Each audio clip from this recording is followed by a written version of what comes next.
Alright guys, we are back with part 2 of the drum roller / intake roller project for the Stellar Robotics 2018 CAD class. Last time we worked on importing models of our gearbox and getting this ready. We talked about grounding the components and replacing components and overriding weights and assemblies. We also did a little bit of research into what pulleys were available, picked out a belt, and did this layout sketch to kind of show the spacing between the gearbox, which I can't select for some reason, between the gearbox, which is this square, and the drum roller, which is this bunch of circles here. So what we're going to do this time is we're going to model the structural components for this. So if we go back to this image I was looking at earlier, essentially you've got some side rails. This little bit down here on this particular robot was used for a different task in this year's game. So this is not actually part of the intake. It serves no purpose in terms of intaking the game piece. Just these side rails and the rollers and belts and stuff. So we're going to kind of model a side rail. Stellar Robotics' manufacturing techniques are considerably different from what 254 uses, so our side rails aren't going to look anything like this. And just for the sake of the compactness of the design, we're not going to model the side rail to full length, because like I said in the last video, we're not actually going to be modeling a full intake mechanism. We're kind of just modeling the front roller and the gearbox. It could be the back roller too. I mean, we're modeling a roller and the gearbox driving the roller. So we're just going to model kind of like a little piece of the side rail using sheet metal, because that's what Stellar Robotics would use. We're going to use a technique that I like. We've never actually used it on a robot per se. We've used a version of it. However, if we do an intake again, we will probably use a technique more like this, and just because it'll probably be stronger than what we've done in the past. So we're going to work on that. Well, we got to mount some bearings and stuff as well, so that's going to be kind of included in that. So we're going to use, let's see, where should we start? So we're going to use a hex shaft to drive the roller, as you might have expected. The roller is going to have one long hex shaft. This whole mechanism is going to be about 24 inches wide. And then essentially at the end of the structure, there's going to be a set of bearings on either side of the drum roller, I guess, structure assembly. And that's going to be supporting the hex shaft. So let's start with the structural components. So essentially, if we're looking at a side view here, we need a frame rail. We're going to make it rectangular just to make it simple. We need a frame rail that's tall enough that it can capture the full face of the gearbox and provide enough of a mounting structure for the bearing. Stellar Robotics uses a specific bearing block design pretty commonly just because it works well. And it's kind of a standard part that we use year to year. And actually CRP sells them now. It's just kind of a convenient thing for me to do, is sell that bearing block design. Stellar Robotics uses something similar or the same exact thing depending on the application. So we're going to use a bearing block design similar to that. So we need to figure out how much space we need. So I'm going to use the measure tool by pressing the M key. Height of this gearbox, a little under 2 inches. The bearing block is going to be 2 inches square.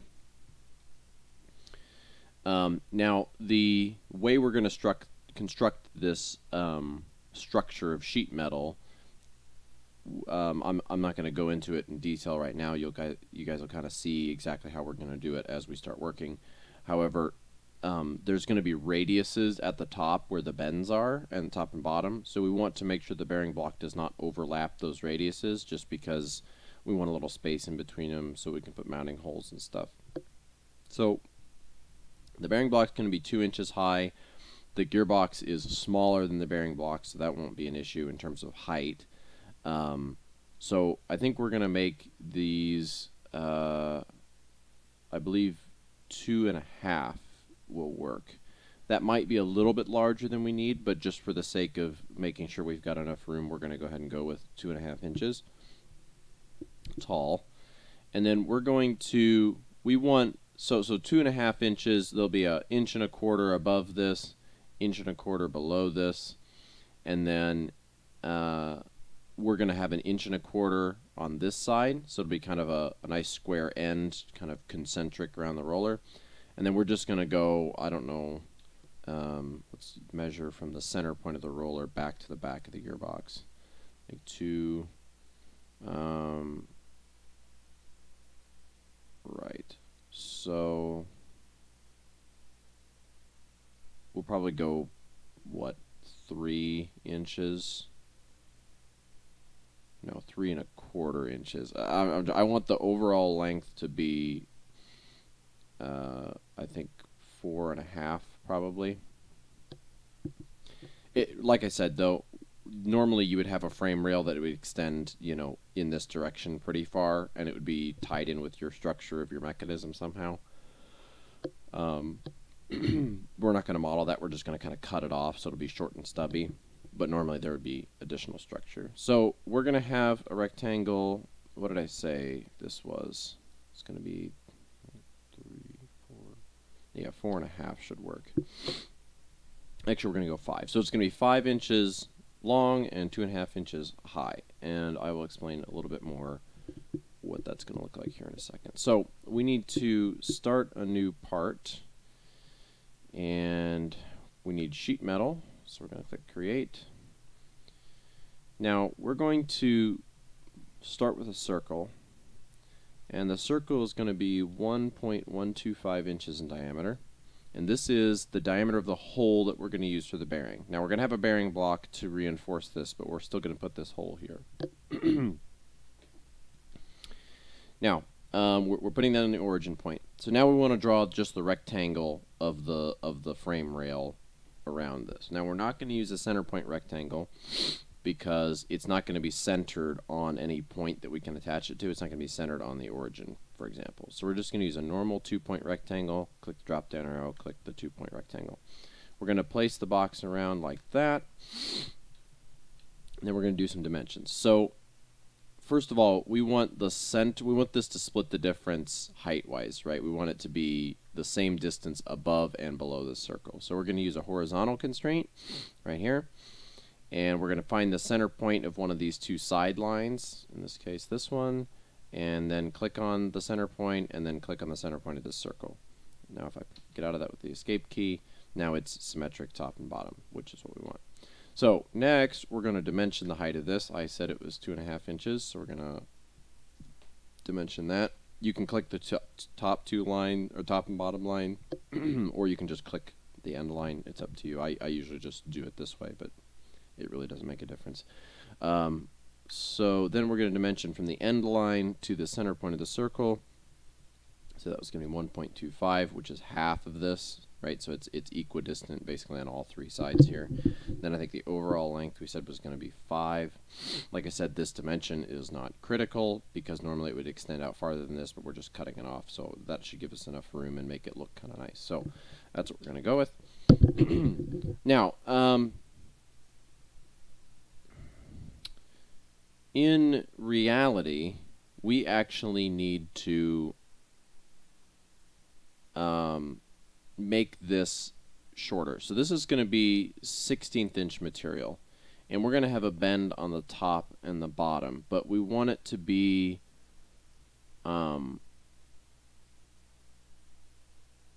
well, let me go ahead and do it, and then I will explain to it once we actually have some geometry, because I don't have a way to visually show what I'm trying to explain here. So what we're going to do is we're going to subtract a material thickness from the top, subtract a material thickness from the bottom, and subtract a material thickness from this end. We're not going to take a material thickness from this end because we're not going to have a flange here, which you'll see what I mean here in a second. So in this dimension, we're going to subtract 0.0625, which is a 1/16 of an inch, which is our material thickness. Then we're going to subtract another one.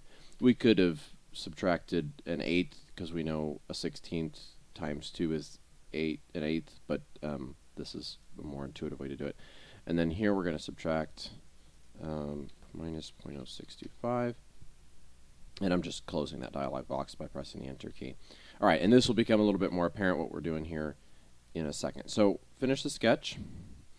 And then we're going to go ahead and actually set our Sheetmetal Defaults here to set our material thickness. Uncheck Use Thickness from Rule.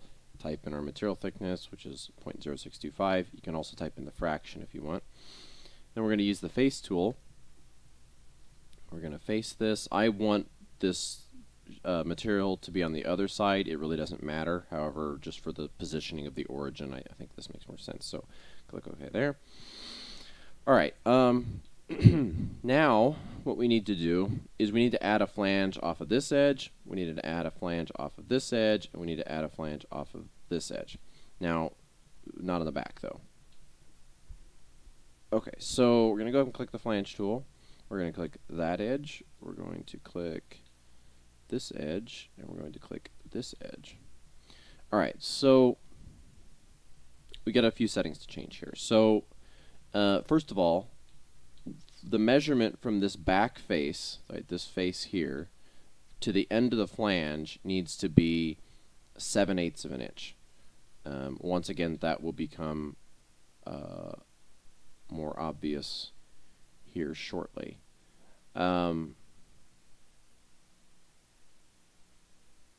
Yeah, okay, so we change that dimension here, and we need to make sure the height datum is selected. So bend from the intersection of the two outer faces, which basically means measure from the end of the flange, which is here, to the intersection of the two outer faces. So this is an outer face, like the top of the flange, and then the base face, which is this back surface here, is another outer face. So the intersection of those two would be like right on the corner here, which would be right here. And so it's measuring from this point to the end of the flange, which is exactly what we want. So that's fine, this first option here. Bend position. So bend position, I'm trying to think here how I wanted to do this. This one's going to be inside, I believe. So bend position, we want these to be positioned flush with the end of the rectangle, which is how they are right now. So that's this first one.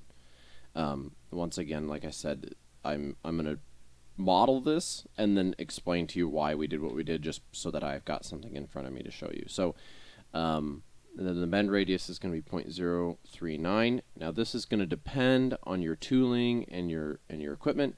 For Stellar Robotics, what we're doing here is this is the correct bend radius for this thickness of material and a 90-degree bend based on the equipment that we're using. But if you were using different equipment, you would need to find out what bend radius was appropriate. So we're going to click OK. Now, actually, I'm going to go back and edit that because these corner features might not be the same on your computer. I don't remember when the last time I changed these were, but we're going to go ahead and adjust them. So I'm going to go over in the browser, and I double-clicked on Flange to edit it. If you go to corner, that's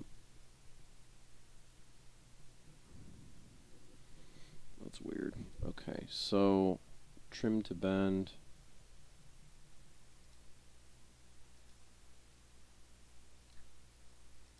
Oh, right, that's not what I wanted. Yeah, that is what I wanted. Okay, so I think tear is what we should use. And click OK. Yeah. So just go to, double-click on the flange, go to corner, go to tear. That's what I usually use, if I remember correctly. But for what we're doing here, it's fine either way. It doesn't really make a big difference. So anyways, we've got this bearing hole here. We've got these flanges, which will help build the structure. And then basically we're going to make a different version of this that basically cups around the outside of this. It's going to look exactly the same, except it's going to fit around the outside of this, and the flanges will overlap. If that's not clear, that will become apparent here in a second. So we're going to set the material. We're going to go up to generic. We're going to go up to aluminum. I'm using the Autodesk material library. By default, it's on the Inventor material library. You'll need to switch to the Autodesk material library. And we're using aluminum 5052H38, if I remember correctly. If not, it's close enough.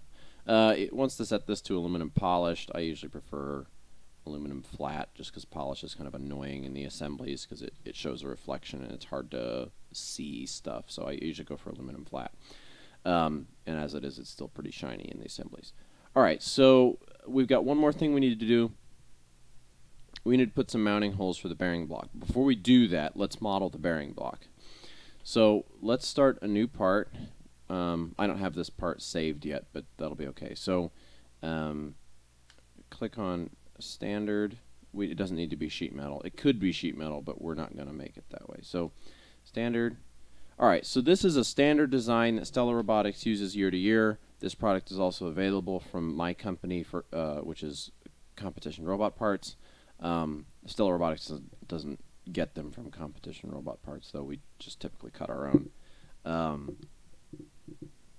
So we're going to start with a bearing hole with a circle. It's going to be 1.125. These are the same hex bearings. They're going to be hex bearings because we're using a hex shaft. These are going to be the same hex bearings as we used on the gearbox output shaft. So if you've done the gearbox project, we've worked with these flanged bearings before. That's what we're going to be using for this project. This is the right size hole for those bearings. It's a 1 1/8 of an inch. That's what this is. All right, so then we're going to click the drop down arrow on rectangle. We're going to pick 2-point center rectangle. We're going to pick the center of the circle. We're going to move our way out. We're going to type in 2, then we're going to press the tab key, then we're going to type in 2 again, and we're going to press the enter key. So we've got a 2-inch square centered on this circle, which is a hole for a bearing. So we're going to finish the sketch. We're going to extrude this, and we're going to make it 1/8 of an inch, which is 0.125. And we're going to click OK. So this is great. We can put a bearing in this, and the reason that we use a bearing block in this case is because this is 16th inch aluminum, right? This is not very thick. The bearing, the outer surface of the bearing is 1/4 inch long, and we want to support all or as much of that as we can. And 16th is not enough, right? So we're going to use a plate of 1/8 inch material to add another 1/8 of an inch on the outside of this. So this will give us 3/16 overall. Now we could, in a lot of cases, Stellar Robotics would use 2 of these 1/8 inch plates stacked up. We don't have a very good way to fabricate in 1/4 inch thick aluminum, which is why we tend to stack 2 1/8 inch plates if we need something like a bearing block that's 1/4 inch thick. On our drivetrains, that's what we do. We stack up, so that makes sure that we can get the full support of the bearing for high load stuff. However, a roller is not a very high load thing, so I'm comfortable just putting 1 bearing block on the outside of this to reinforce this plate. This is kind of similar to the method that we use to reinforce the bushing in the pneumatic joint project, which is the last project we work on, where the subassembly that represented the mechanism that was pivoting up and down, we had those extra 1/8 inch plates to reinforce the wall of the tube. Same situation here. That's what you use bearing blocks for. It's a good idea pretty much no matter what you're working on. However, in this case, to save space and save weight, I only think we need 1 1/8 inch plate to reinforce this instead of 2. So the bearing will stick to the inside of this a little bit, so there will be some unsupported geometry on the bearing, but for the load that we'd be experiencing on a mechanism like this, that won't be an issue. So basically what we need now is we need some mounting holes. In some cases we bolt the plates on if we think they need to come off a lot, like on a drivetrain. On something like this, we would probably just rivet it on because it's kind of just going to be part of the structure. So let's go ahead and add a sketch to this front surface here. Basically, we're going to put a hole in each corner. Now, we're going to do something a little special, and this is just for standardization. This is something I did for the CRP product, and Stellar does it or something similar to it, depending on how much space we've got. Sometimes we adjust the size of these, make them a little bit smaller if we're tight on space, but if we're not tight on space, we make them the full 2 inches because it's a very convenient size. All right, so what we're going to do here is we're going to add 4 screws, or rivet holes, I should say, but they could be used as screw holes on a 2-inch bolt circle. Now, in this particular case, because we're riveting on, there's no real good reason for that. However, we try to standardize to that bolt pattern because that is the bolt pattern that is used by the VersaPlanetary. So these are number 10 screw holes. They're tapped in the VersaPlanetary, and they're on a 2-inch bolt circle. So this is 2 inches apart from this here. So if you were to imagine a circle that was 2 inches in diameter, that was centered on the center of the shaft, these two the center points of these two holes would lie along that circle. So that's what it means for those to be on a bolt circle, is it's a circular pattern. Now there just happens to be 2, but there could be more. And because this gearbox can be rotated 90 degrees like that, or like that, they could be here, they could be here, depending on how you rotate this. So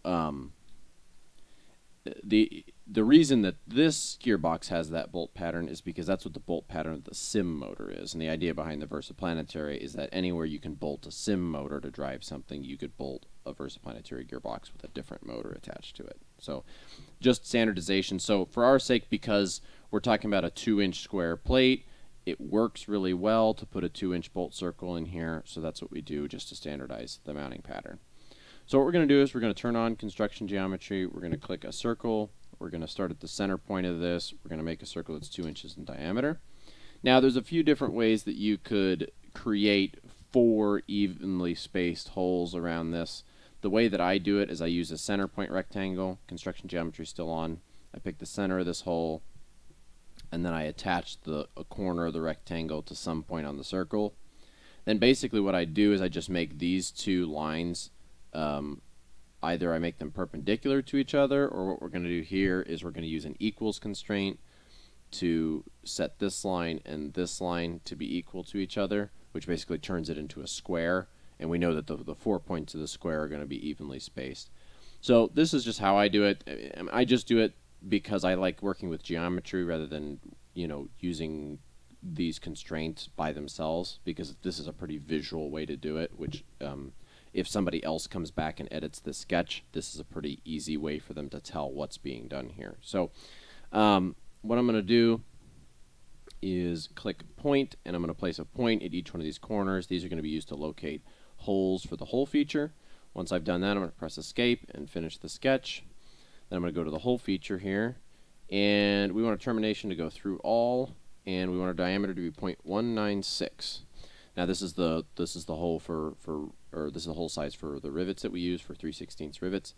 It's also a nice comfortable size, so it's a fairly close fit for a number 10 screw. So if for some reason we wanted to replace the rivets with screws, either because we ended up removing these a lot, or the rivets weren't holding tight enough, or anyways, or if we wanted to use the same bearing block at a different spot on the robot, this hole size works for 3/16 rivets and for number 10 screws. So it's just a really convenient design all the way around. We've used some form of this pretty much every year on Stellar. Okay, so then the last thing we're going to do is we're going to add some nice generous radiuses to the outside corners, because we don't want them to be sharp and they really don't serve any purpose. We might as well remove a little bit of weight. So we're going to click the fillet tool. We're going to pick that edge, that edge, that edge, and that edge. And then we're going to change the radius to be 0.25 and click OK. So that's a nice shape. It looks nice. This is done. Well, actually, let's set the material first. So this is also going to be aluminum 5052H38. And now we typically paint all of our bearing blocks yellow. And like I talked about in the pneumatic joint project on Stellar Robotics, I encourage the students to not color any of the parts until they're done. And then once they're done, color them the color that they're probably going to get painted on the final robot. And it's just a really good visual way to keep track of which parts are finished and which parts still need work. And it's also it kind of gives you an idea of what stuff's going to look like visually as you start working. Just for what we're doing, I mean, the visual aspect of the robot's a fairly important part. It means a lot to people on the team, and so it's a good way to keep a good visual image. So what we're going to do here is we're going to color this yellow, because chances are we would paint the bearing blocks yellow, because that's what we usually do. It's just kind of a highlight part. Most of the stuff on the robot would be blue, but little things like this are yellow to kind of highlight stuff. It looks pretty good in my opinion. So we're going to click this drop down list. I have a favorite. Let's actually do this real quick. Can I? Yes. I just need to get something here.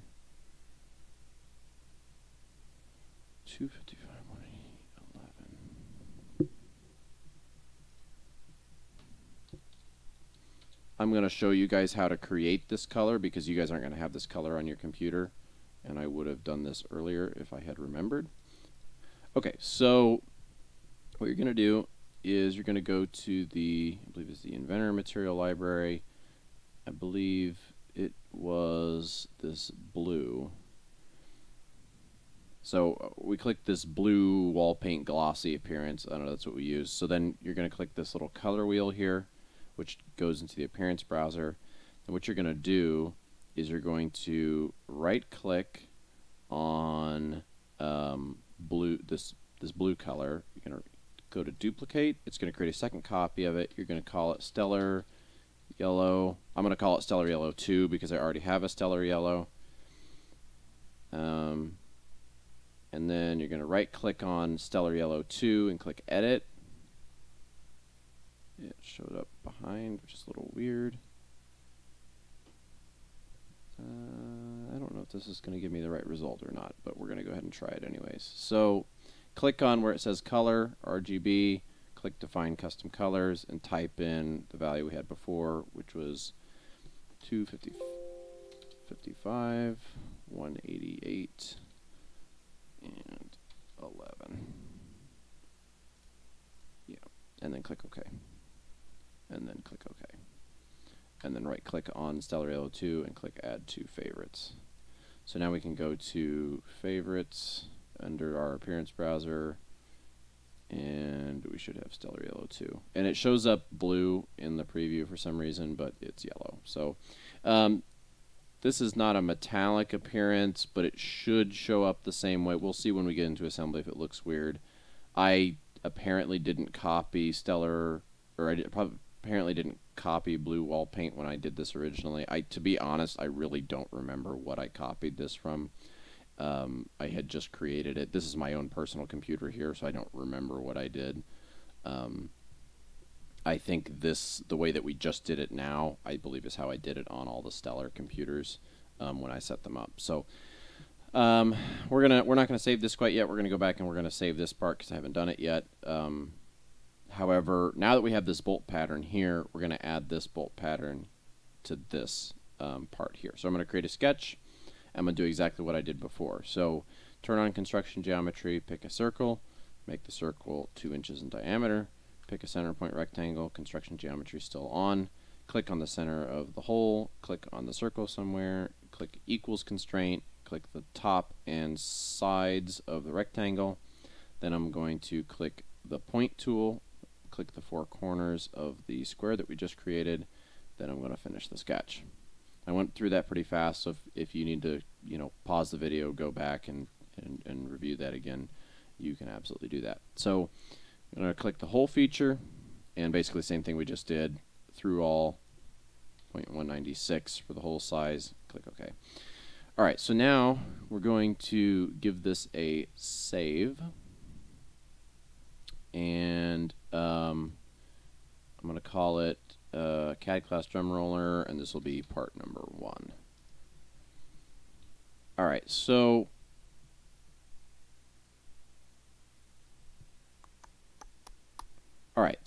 we're going to save, we're going to do a save as on this. So we're going to go up and once again, this is a little bit hard to explain without having anything in an assembly. So what I'm going to do is I'm going to do this, and then I'll explain it once we've got it kind of partially assembled, so you guys will understand what's going on. So this is part 1. We're going to save an exact copy of this as part 2, and we're not going to change it. So there's going to be 2 identical parts. However, they're going to be different once we continue modeling here very shortly. So we're going to do a file, save as, and we're going to renumber it as 2, and we're going to save. Now we're actually going to do this one more time. We're going to make a third copy. However, we're going to go ahead and change the third copy, and that will be a pretty simple change. So we're going to go ahead and do a file, save as again. So we're going to have 3 copies of the same part. So now this is our third one. This is part number 3. Now we're going to go ahead and we're going to make an edit. And it's going to be a very, very simple edit, but it's going to be very important. So if we look, well, actually, let's go ahead and measure this. So if I get a measure tool going, go to the top, go to the bottom, you'll notice our total vertical space was supposed to be 2.5, right? This is 2 3/8. So we're going to basically make the part a little bit wider. Now we're not going to do that by editing the sketch. We absolutely could. However, in this case, if we go and double click on flange 1, we can see that we're positioning the side of the flange to be even with the end of the plate. Well, now what we want to do is we want to make basically the same version of this part, except we want it to go on the outside. We want these flanges to be on the outside of where the edge of the flange is now. So basically we can just adjust the bend position here, use a different option, and it'll do that for us automatically. So basically what we want to do is we want to have the inside face end up even with the outside. So that's going to be this option here, outside of bend base face extents. So if we click on that, you can see that's exactly what happens. So if we go back to our first one, which is this one, all right, you see the difference? And the same thing is happening on the end of the part as well. So all 3 are changing. Okay, so we're going to leave it here because that's what we want. We're going to click OK. We're not going to make the flanges any longer. That will become apparent why that is here in a second. Actually, we are going to make the flanges longer, and then I'm going to show you why we don't want them to be longer. So we're going to change the flange length to 1 inch. You guys don't have to necessarily do this. I just want to show you guys in an example just exactly why we're doing what we're doing. So we're going to go ahead and give this a save. And then we're going to go back to our bearing block here, and we're going to save this as well. I just did it this way because I wanted all 3 of these parts to be numbered sequentially just so that they were easy to find. So we're going to number this number 4 and click save. All right, we're going to throw these parts in an assembly. Then we're going to add a hole, which I will talk about here in a second, and then that'll probably be it for this video, and we'll continue modeling in the next one. So let's create a new standard.iam assembly, click create. I'm going to press F6 to go to the home view. You can also click this little house. Now I'm going to go to place component. We're going to start with part 1. Now remember, these are all very similar. It's very, very important to keep track of which one is which. So we're going to place this one down. This is number 1. Right click, place grounded at origin. We only need one of these, so press escape. Okay, and then we're going to place component again, and we're going to use 2 this time. Now remember, 1 and 2 are identical, but we're going to be editing 1 to make some changes. So 2 is a little different, or is going to be different by the time we're done. So click 2, click open. Now we need to flip it around the x-axis as shown right now. So we're going to flip, rotate once, rotate twice. Okay, so now it's facing the opposite direction. We're going to place it down somewhere over here. This will become apparent why here in a second. All right, then we're going to press escape. Now we're going to place component one more time. We're going to use 3 this time. Now 3 is going to cup the outside of this, and it's going to kind of form like a little box. So we're going to flip number 3 by the x-axis twice. Place that down. Then we're going to do the same thing on here. We're going to use the same part for the 2 outsides, and that's just because there's no difference between them. They're symmetrical vertically, so we can do that. In certain cases, you might not be able to do that, but in this design it works, so that's what we're going to do. So we're going to right-click and flip again by the x-axis twice and place it down here. Okay, so everything's kind of weirdly aligned, but we'll fix that with some constraints here in a second. So basically what we need to do is we need to position this so it's kind of cupping this part here like that. And the same thing on the other side. Then we need to line everything up, set the spacing between them so everybody's happy. So let's pick the constrain tool. What we're going to do is we're going to constrain Remember, this part here has to go on the outside of this part. So we're going to constrain the inside of this flange to the outside of that flange like that. And click apply. Then we're going to constrain the inside of the outer part here to the outside of the inner part. If that's confusing, I'm sorry. Click apply. Then this is the inside part again. So we're going to constrain the inside of this end part here to the top of that. Then we're going to come around and we're going to grab the inside of this part and constrain to the end of that. Click apply. Alright, so now these can like come apart and go through each other, which is not what we want. We want the outer part to be on the end, and basically we want this to be 1 inch thick overall. That's the dimension we're shooting for. I didn't talk about that before, once again, because I wanted to kind of show you guys how this went together, because it's just easier to explain that way. But we want basically this to be 1 inch thick overall. So we're going to use a mate constraint for that. So if we click on Constrain, and we're using a mate constraint. So if we click on this face and that face, right, it constrains them like that. We want them to be 1 inch apart, but separated. Yeah, we want them to be 1 inch apart, but if we type in 1 inch, it does that. We want it to go the other direction, so we're going to type in -1 inch, and it makes them positioned correctly. So click OK, and then we're going to do the same thing here. So the front and back faces, and then -1 inch, and press enter. Now, I mentioned before that I was going to go ahead and change the flange of this outer one, which is part number 3. I went ahead and changed the flange length. So the flange length from this front face to this end face here, I'm actually going to turn on edges so you can kind of see what's going on. This outer face here to this end face here is an inch. However, I don't like the way this looks. This flange kind of creating this little gap right here. It's not hurting anything, but it's also definitely not doing anything. There's no reason for this to be hanging out, which is why I wanted to show you guys.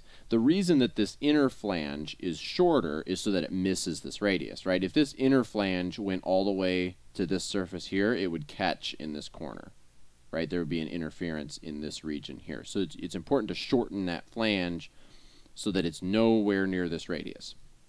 The radius is somewhat imprecise, so that's why I gave myself this extra room here. I just kind of picked a fractional number. I just picked 1/16 of an inch, even though the radius is smaller than that, just to give myself some extra room, because that's always a good idea. So what we're going to do is we're going to shorten this flange here, and we're probably going to just shorten it by we're going to shorten it by 1/8 of an inch, and that's going to end up putting it back to where it was before, which is why I said you guys don't need to change it, but it just ends up being kind of a coincidence that that's how that works out. So we're going to go ahead and on this outer one, I'm just going to click on it. I'm going to right click and click open, and then I'm going to go and double click on flange 1, and I'm going to change the length to 0.875, which is 1/8 of an inch shy of 1 inch. So click OK. I'm going to give it a save. I'm going to close back out of it. And then now this like orange lightning button up here, you need to click that because we changed a part geometry and we just need to update this assembly. It shouldn't do anything, but we needed to update it just to make Inventor happy. So click that button. Nothing should happen, and everything should be good. So now this flange isn't hanging over, and it's only on the flat surface of the flange, which is more what we want. I just wanted to make a note. I believe I mentioned this probably in the gearbox video. I get like this really weird this red highlighting thing that I've got. When you hover over a part, it's not going to look like it does on my screen. This is an option that I set because I like this better. It just makes it easier to work. It's kind of obnoxious because when you're highlighting parts, the whole thing is kind of like glowing and showing up. But I find that it's more useful in a lot of cases for the way that I work. You can ask me if you like that and you want your system to do it too. I can show you how to change that option, but I'm not going to do that in these videos because most people don't have their Inventor set up that way. All right, so now if we're looking at this is grounded, right? Everything here is completely constrained. We've got the width set. This part here is grounded. This part here is constrained to that grounded part. So everything here is happy. However, this guy here is just kind of floating around in space.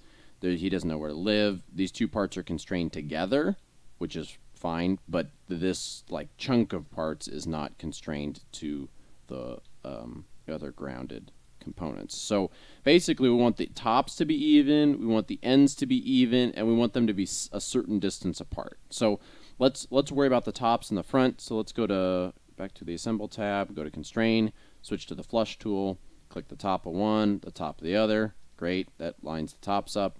Let's click the front of one and the front of the other, and click Apply. Great, the fronts are lined up. So now if we get out of that with the Escape key, all it can do is slide back and forth, which is what we would expect. So we want from the outside of this face to the outside of this face to be 24 inches. So if we click on Constrain, we're going to do it kind of the same way we did here. We click here and we click here. Now we know if we put in a gap like 1 inch, right, they're gonna separate this way. But we want them to go the other way, right? We want them to go like -3, right? Oops. Oops, that's not what I meant to do. Come on. Edit.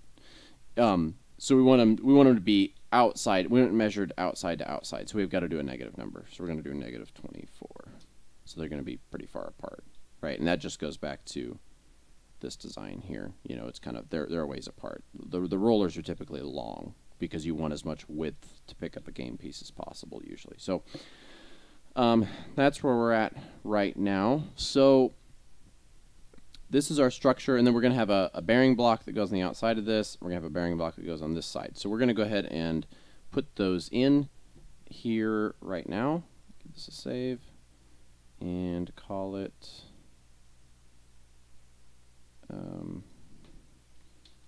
18. It looks like I lost my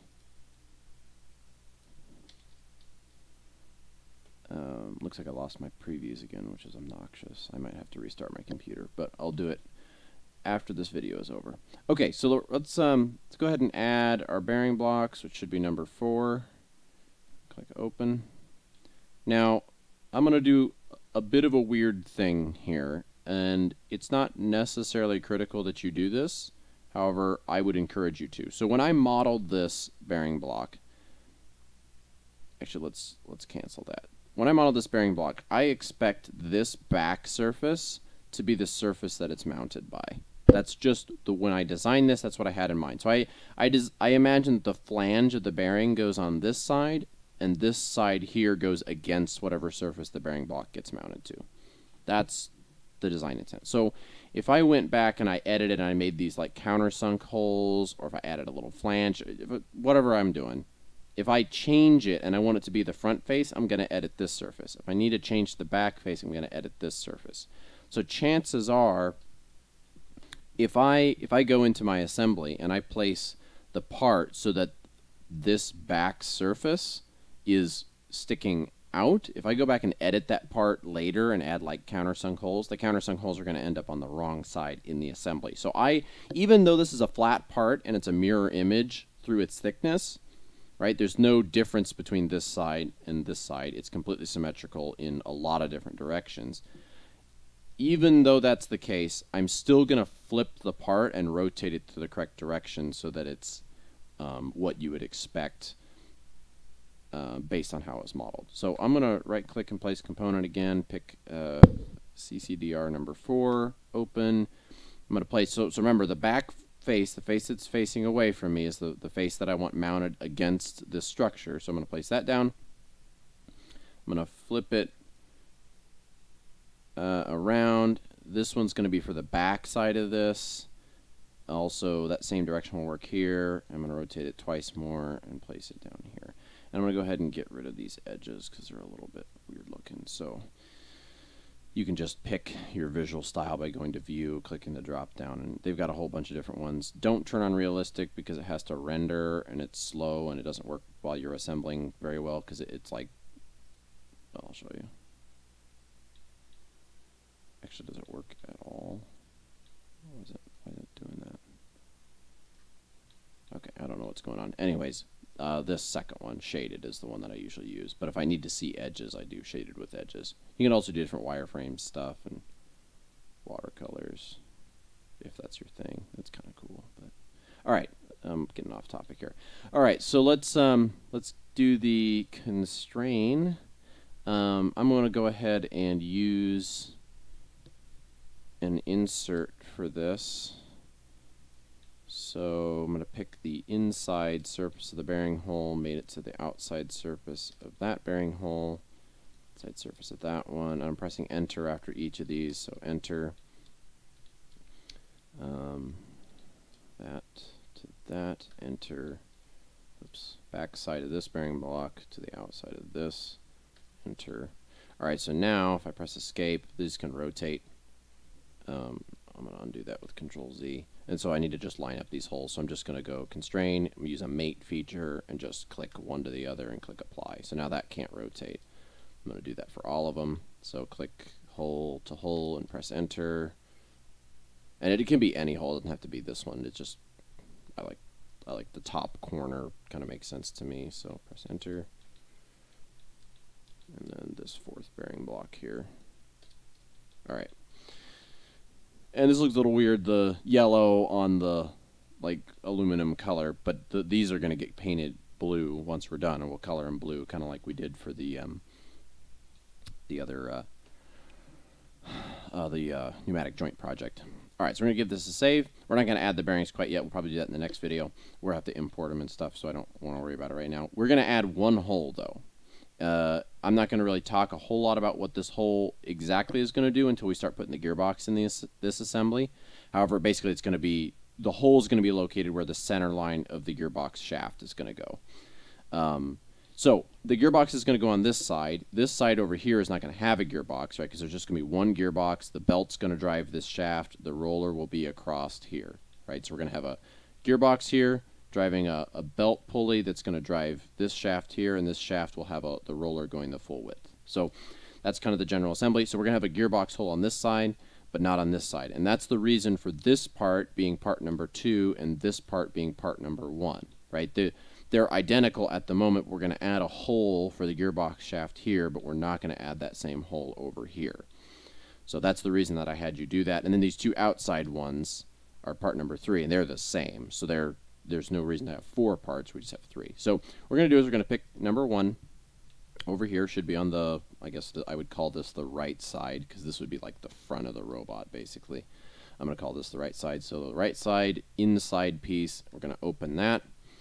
We're going to create a sketch on this front face. Now we're going to reference our layout sketch here real quick, and we know that the distance between these two is 51 millimeters.